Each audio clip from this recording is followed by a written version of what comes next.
There are people in this world who feed off conflict. They poke, they prod, they provoke, waiting for you to snap. To them, your anger is a victory. Every time you raise your voice, lose your cool, or get pulled into their game, they win. But here's what they don't expect: calm. They're not ready for the person who doesn't flinch, who doesn't argue, who doesn't even blink, just responds with clarity and composure, slicing through their nonsense with words so measured, so unexpected, it leaves them stunned and powerless. You see, true strength isn't loud. It doesn't shout or rage. It speaks with precision, with dignity, and it walks away with peace still intact. In this video, I'll share with you powerful Stoic-inspired comebacks, responses, crafted not to escalate, but to disarm. Say them once, and you won't just shut down disrespect. You'll make them question why they ever came for you in the first place. Part 1.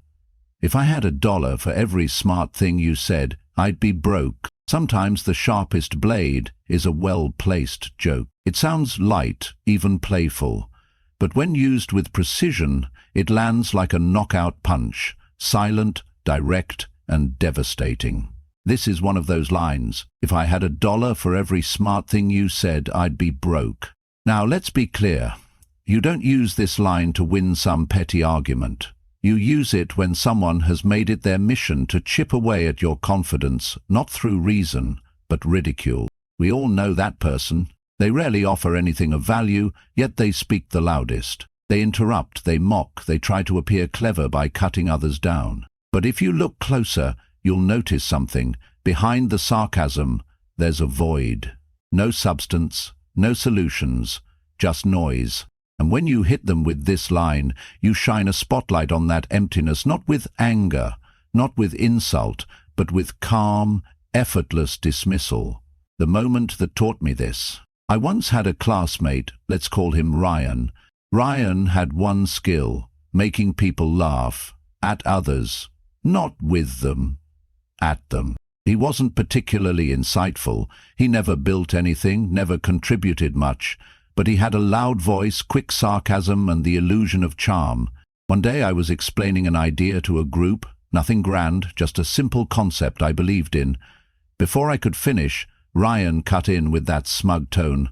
"Oh yeah? Because you're such a genius, right?" Everyone chuckled, not because it was clever, but because it was loud, unexpected. And that's how people like him gain their power. But I didn't flinch. I smiled and calmly said, "Ryan, if I had $1 for every smart thing you said, I'd be broke." Silence. One person choked on their coffee. Another muttered, "Damn," under their breath. And Ryan? He just sat there, eyes darting, hands fidgeting, searching for a comeback that never came. Because here's the thing. When you expose someone's shallow behavior without raising your voice, you take away their armor. They expected a battle. Instead, you offered clarity, and it cut deeper than any insult. Why this line works so well: it flips the script. Rude people thrive on control. They talk over you. They put you down. They hide behind sarcasm, hoping to mask their own insecurity. But this line forces them to confront an uncomfortable truth. They've said a lot, but they've contributed little. And the beauty of this response? It's veiled in humor. You didn't call them stupid. You didn't get angry. You simply pointed out the reality and left it hanging in the air like an unanswered question. The moment they respond, they lose. If they argue, they validate your point. If they stay silent, the room feels the shift, and so do they. When to use this response? When someone constantly interrupts with sarcasm, if they keep trying to undercut your points with cheap shots, drop this line and move on. Let them sit in the silence they created. When a co-worker critiques everything but never offers anything helpful, you know the type: full of opinions, empty of effort. Hit them with this, watch the dynamic change. When a friend mocks you but never has anything thoughtful to say. If someone's only contribution is criticism, maybe it's time they hear the truth delivered with a smile. The Stoic take. Seneca once wrote, "It is not the man who has too little, but the man who craves more who is poor. Apply that to conversation and you'll see it's not silence that shows ignorance, but noise that craves attention. So when someone keeps talking just to assert superiority, to feel important, to mask their own lack of insight, don't meet them with fire, meet them with a mirror. And that mirror might just be this. If I had $1 for every smart thing you said, I'd be broke. It's calm, it's clean, it's final, and most of all, it reminds them and everyone else in the room exactly who they are. Part 2. You're entitled to your opinion, and I'm entitled to ignore it. Let me tell you something most people never learn until it's too late. You don't owe anyone your attention, especially not those who speak just to hear themselves talk. When someone is rude, arrogant, or judgmental, their goal isn't clarity, it's control. They don't care about truth or growth, they care about dominance. They want to assert superiority through words, to throw you off balance, to make you feel like your value depends on their approval. But here's the Stoic truth. Their opinion holds no weight unless you pick it up and carry it. That's why this simple phrase, "You're entitled to your opinion, and I'm entitled to ignore it," is so powerful.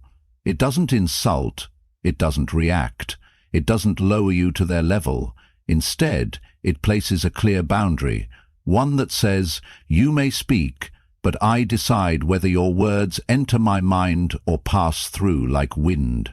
I used to fall into the same trap many people do. Whenever someone mocked my dreams, I defended them. When someone questioned my choices, I explained them. When someone belittled my ideas, I argued for validation. And each time I handed over my power, I was trying to convince someone who had already decided not to listen. I remember once sharing a project I'd poured weeks into, late nights, real sacrifice with someone I considered a friend, and all he did was scoff. That's a waste of time. Who's going to care about that? The old me would have jumped in, listing reasons why he was wrong, but that day something shifted. I looked at him and said, "You're entitled to your opinion, and I'm entitled to ignore it." Then I changed the subject. He had nothing left to say. Why?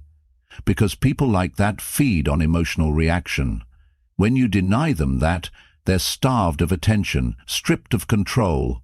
And what's left? Just the sound of their own irrelevance echoing back at them.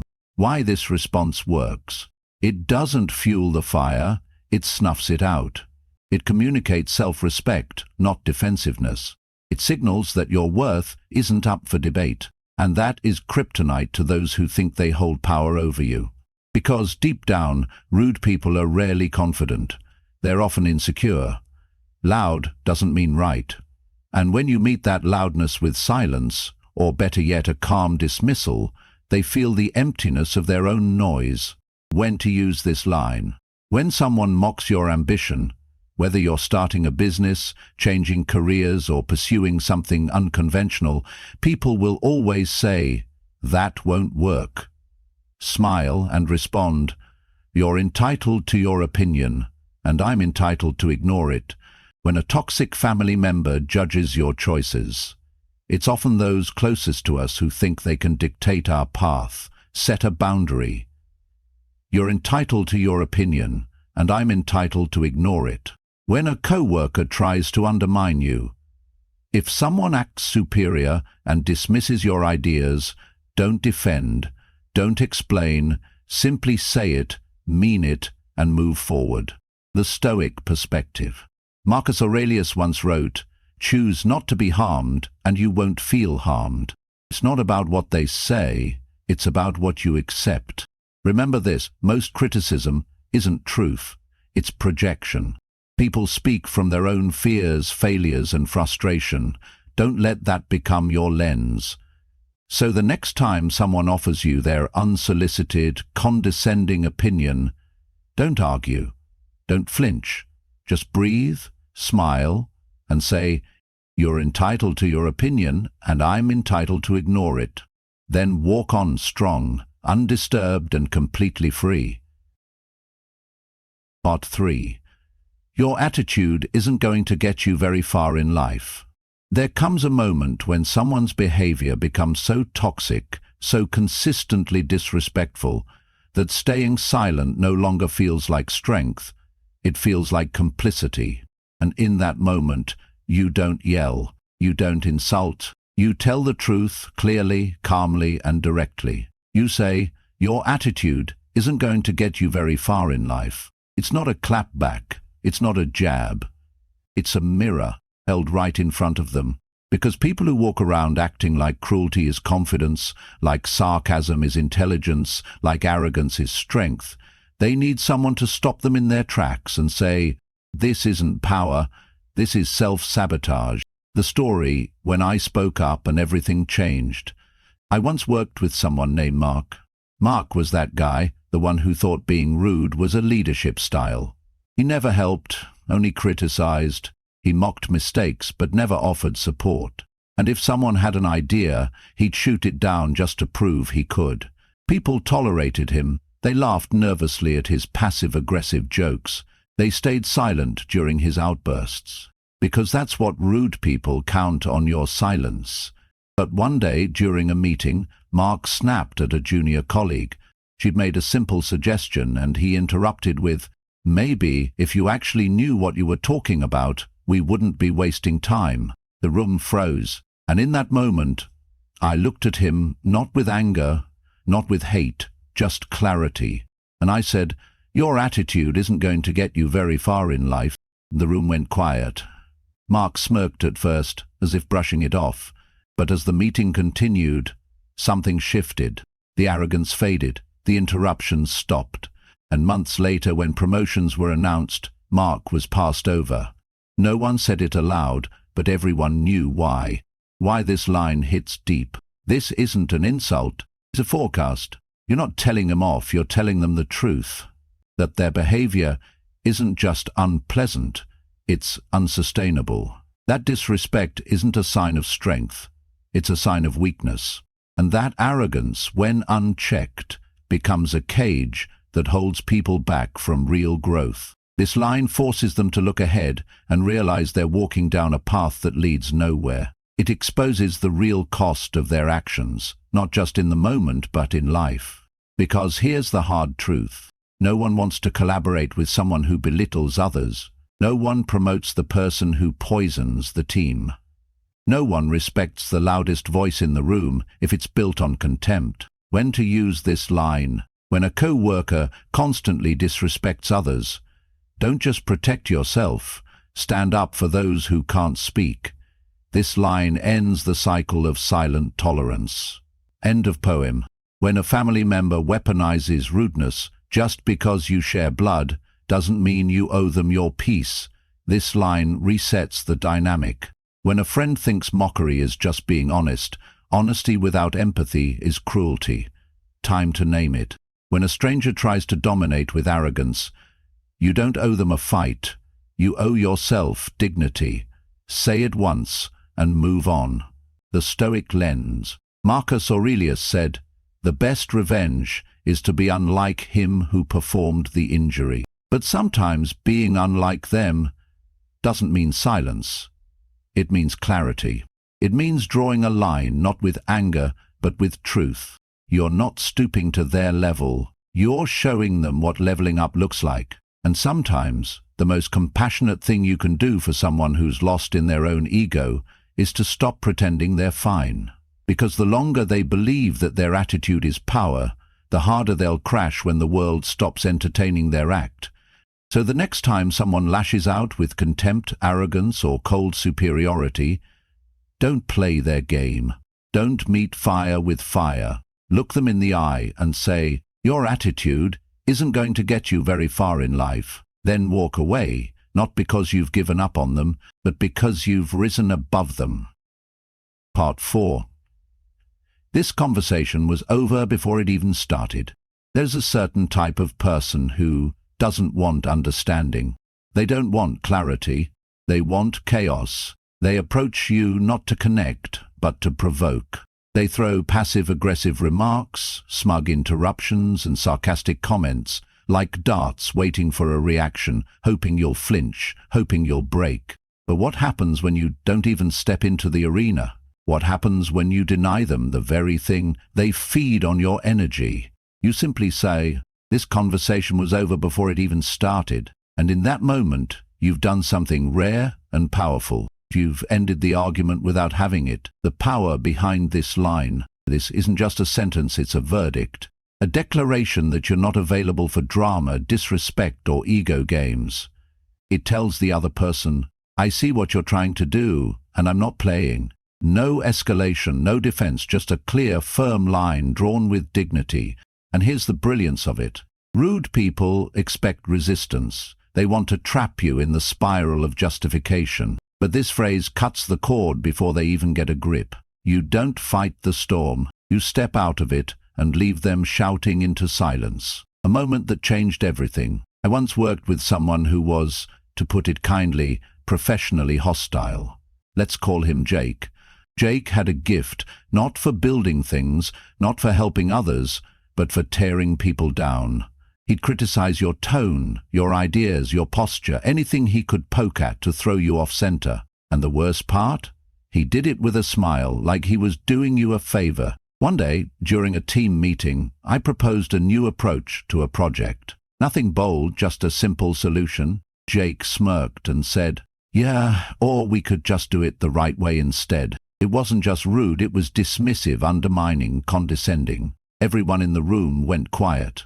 The old version of me would have taken the bait, defended my idea, got flustered, and given him exactly what he wanted: attention, control, emotional dominance. But instead, I calmly turned to him and said, "This conversation was over before it even started." Then I turned away and kept working. The room was silent. Jake looked stunned. Not because I insulted him, but because I didn't acknowledge his relevance. That was the moment the power dynamic shifted. And just like that, he never tried it again. Why this response is so effective. It strips away their illusion of control. It robs them of the stage they were trying to build. It communicates one brutal truth: you don't matter enough to argue with. And nothing is more crushing to the ego of a disrespectful person than being told without words that their performance doesn't deserve an audience. This phrase is emotional aikido. You don't resist the force, you redirect it into the void. And that void, that's where their power disappears. When to use this line: when someone tries to bait you with sarcasm, don't engage, end it before it begins. When a coworker makes snide comments in meetings, shut it down without raising your voice or losing your cool. When a friend or family member starts their usual pattern of criticism, let them know gently but firmly you're not stepping into the old dance. When a stranger or online troll throws an insult your way, don't dignify it. Don't debate, just cut it clean. The Stoic viewpoint. Marcus Aurelius wrote, "The best revenge is to not be like your enemy." But in the modern world, it's not just about being unlike them. It's about being unreachable by them, untouchable by their words, unshaken by their attempts to provoke. You don't need to win the argument. You just need to remind them that there is no argument because you never gave them that power to begin with. So the next time someone steps toward you with disrespect masked as dialogue, remember this: you don't owe them your energy. You don't owe them your explanation. And you certainly don't owe them a conversation. Just look them in the eye and say, "This conversation was over before it even started." Then walk away, calm, steady, and 10 steps ahead. Because you didn't lose. You didn't fight. You transcended. Part 5. I don't argue with people who thrive on disrespect. There's a special kind of person who doesn't want resolution, they want reaction. They're not here for a conversation.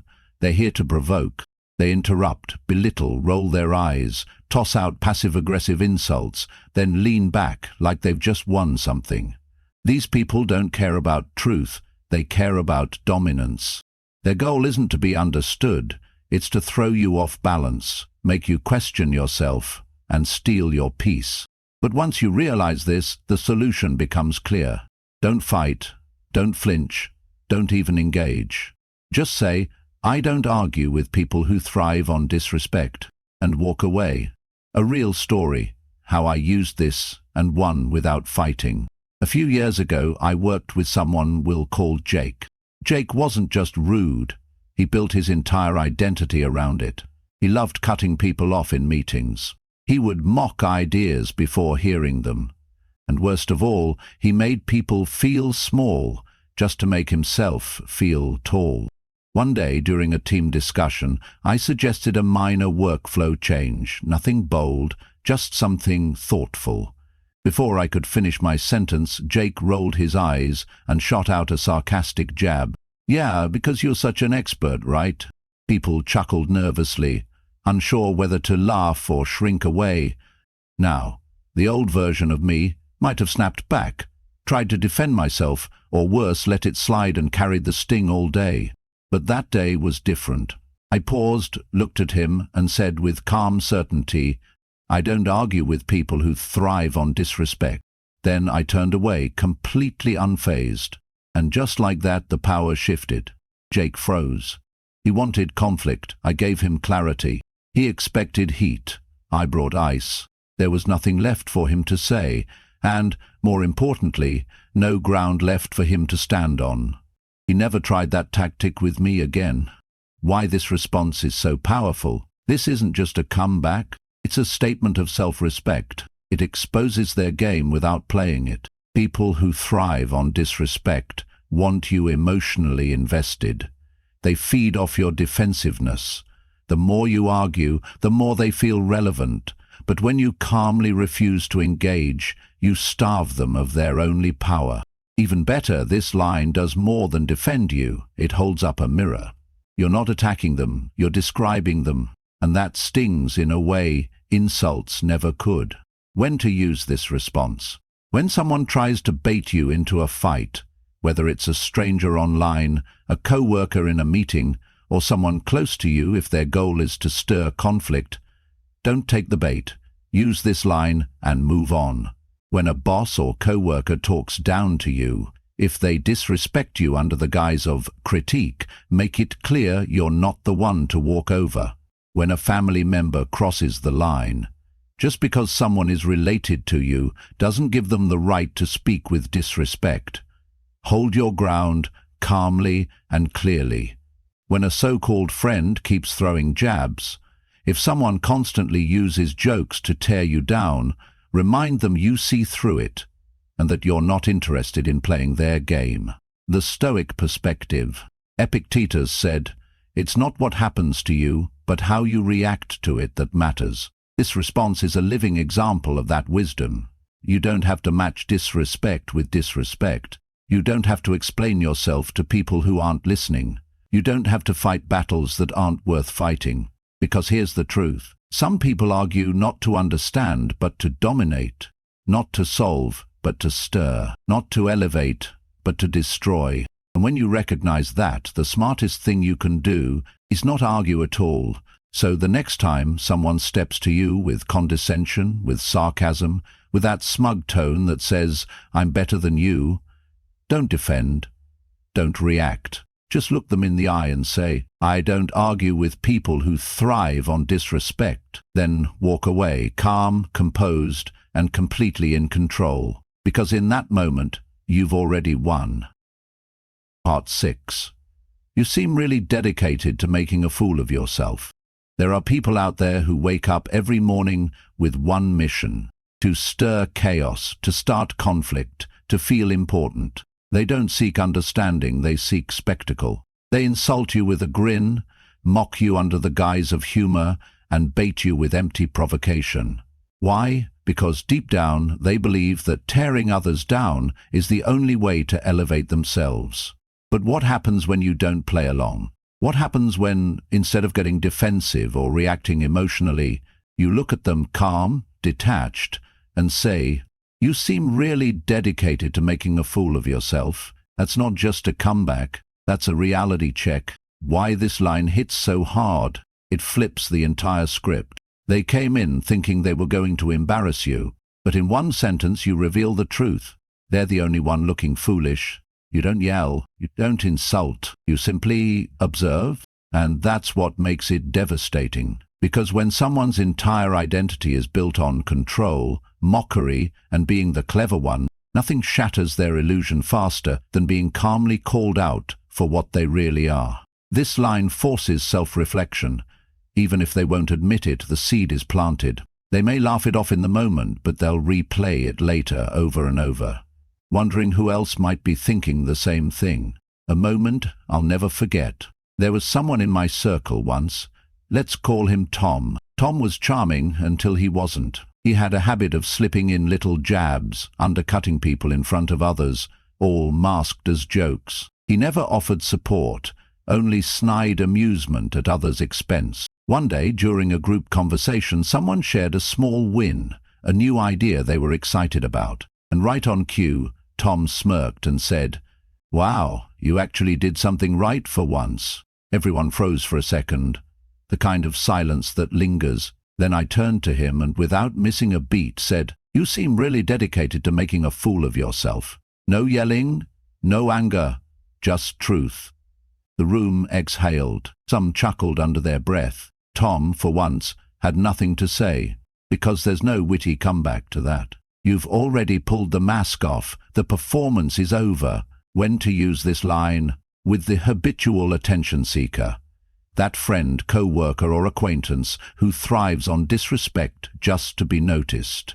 In meetings or public settings, when someone tries to put you in your place for laughs or power, online or in comments, when trolls say outrageous things just to provoke, don't rage, don't block, drop this line and walk away. With toxic relatives, when a family member constantly tries to belittle you under the cover of familiarity, this line draws a clear boundary. The Stoic interpretation. Seneca once said, "It is the power of the mind to be unconquerable." This line isn't about crushing your opponent, it's about preserving your sovereignty. It's not revenge, it's recognition. Recognition that some people are not your equals in mindset, maturity, or mission. And when you refuse to stoop, refuse to engage, and instead hold up a quiet, unshakable mirror to their foolishness, you do something greater than win. You expose, you elevate, and you exit. Closing thought for the whole vineyard.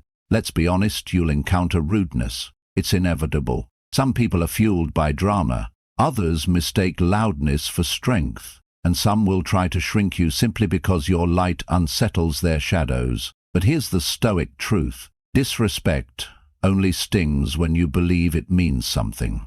When you remove its power, you remove its poison. You don't have to shout, you don't have to insult, you don't even have to stay.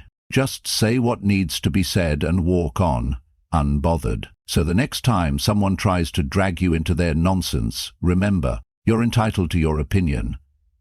I'm entitled to ignore it. If I had $1 for every smart thing you said, I'd be broke. I don't argue with people who thrive on disrespect. Your attitude isn't going to get you very far in life. This conversation was over before it even started. Thanks for your input.